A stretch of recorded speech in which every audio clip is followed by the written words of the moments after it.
Hello friends. Friends, today we will derive and discuss uniqueness theorem. So let us start with a statement of uniqueness theorem. It states that it states that either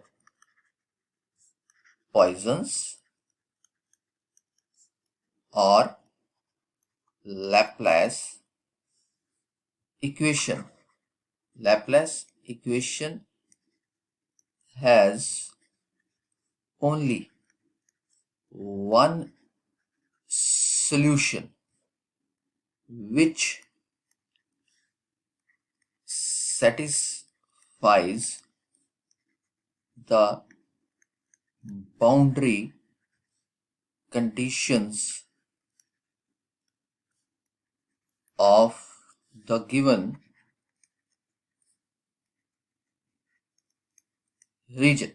Okay, I repeat, it states that either Poisson's and Laplace equation I have discussed in my yesterday video lecture has only one solution, That's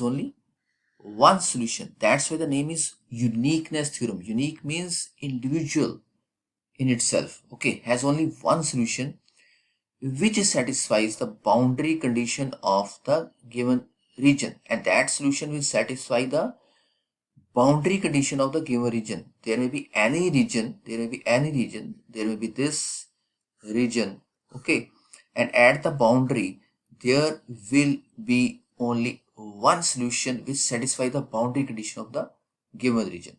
Okay, so now let us discuss the proof. Now assume that V1 and V2 are the solutions of the Laplace equation and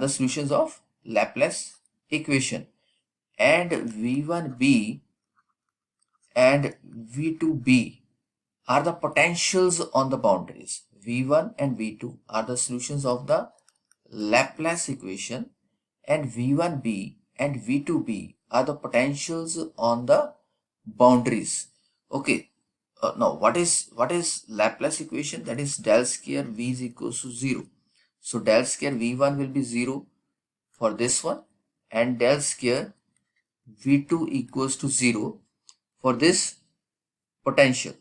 Now if we will subtract these two equations, we will get del square V1 minus V2 equals to 0. Okay, this will be our equation number 1.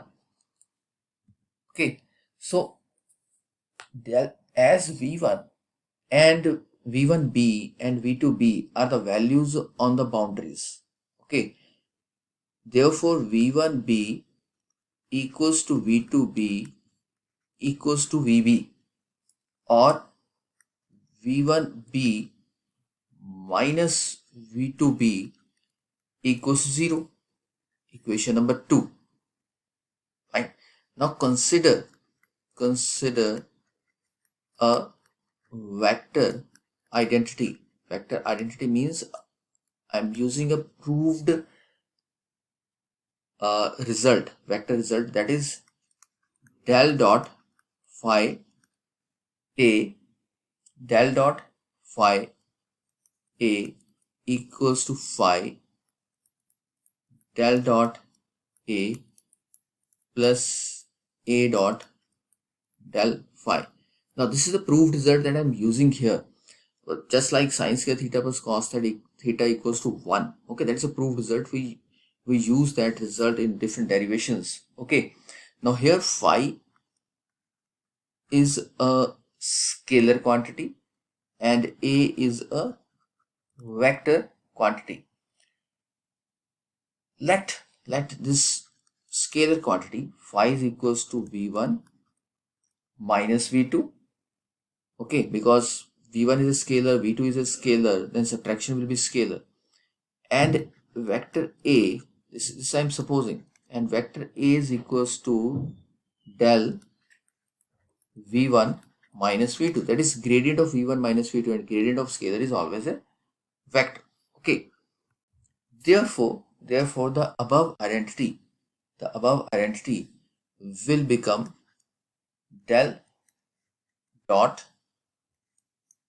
v1 minus v2, and instead of a we will put del v1 minus v2. This equals to v1 minus v2 del del v1 minus v2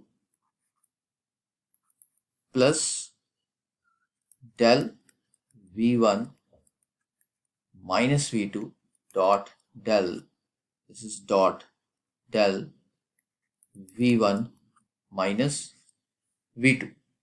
Okay, so we have put the value of phi and a in this vector identity, that is del dot phi a equals to phi del dot a plus a dot del phi, and we will get this result.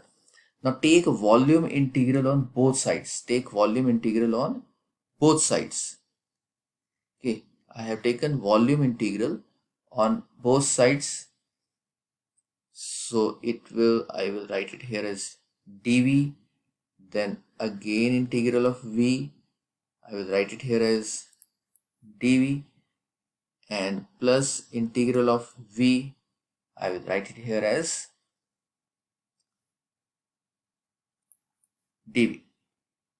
Okay, so this result will be like this. After taking volume integral, the right hand side del v1 minus v2 whole square, we will write down this equation as del v1 minus this equation as del v1 minus v2 whole square dv also.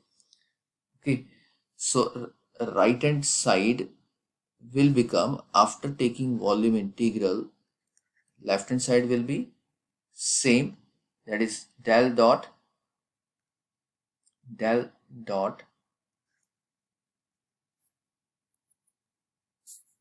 v1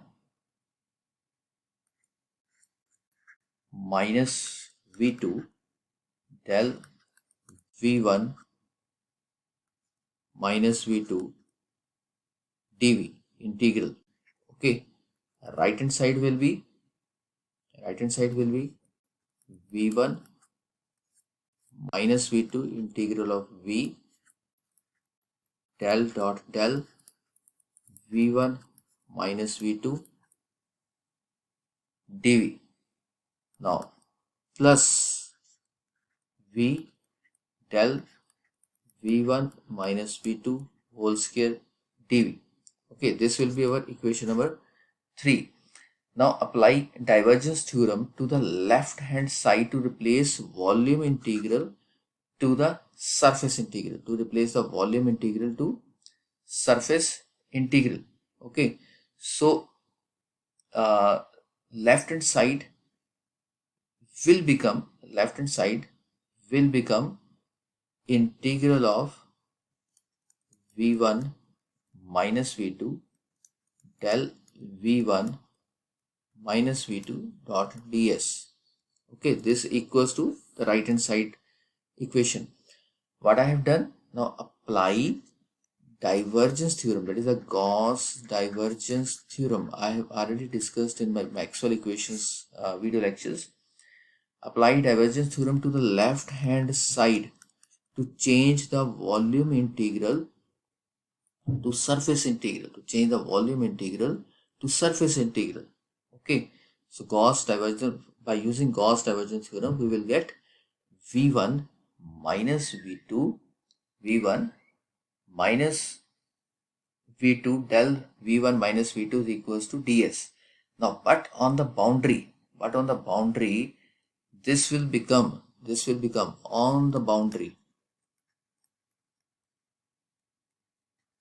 boundary this will become surface integral v1b minus v2b del v1b minus v2b ds equals to 0.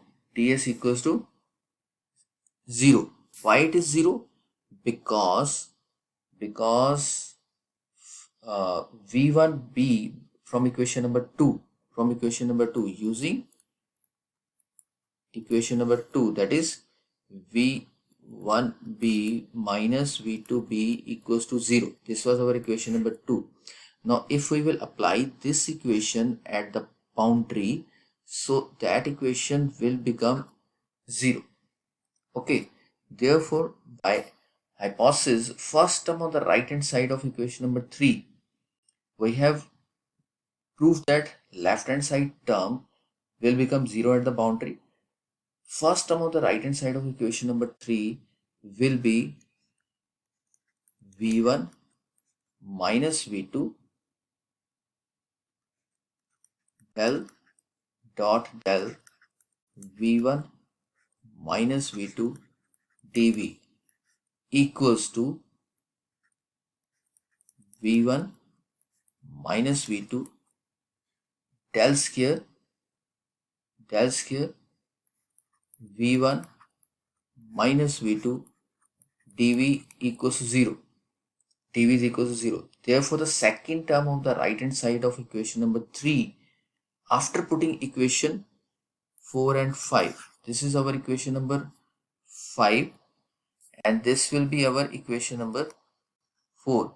So, right hand side equation will become, because first term will also become 0, right hand side of equation number 3 will become del v1 minus v2 dot del v1 minus v2 dv is equals to 0, or del v1 minus v2 square, this dv is equals to 0. Now this is possible if integrand is 0. Now this equation will be 0 only if integrand is 0. Now what is the meaning of integrand? If I say x ds equals to 0, this x, if this x is equals to 0, x is basically integrand. Now this is possible if integrand is 0 or integrand is positive in some region and negative in another region, so that the net effect will become 0. The second condition that is a positive in some region, negative in some region, cannot be true because it is a square term and square is always a positive. Okay, so it can be negative. So the first possibility is that integrand is 0. That is del v1 minus v2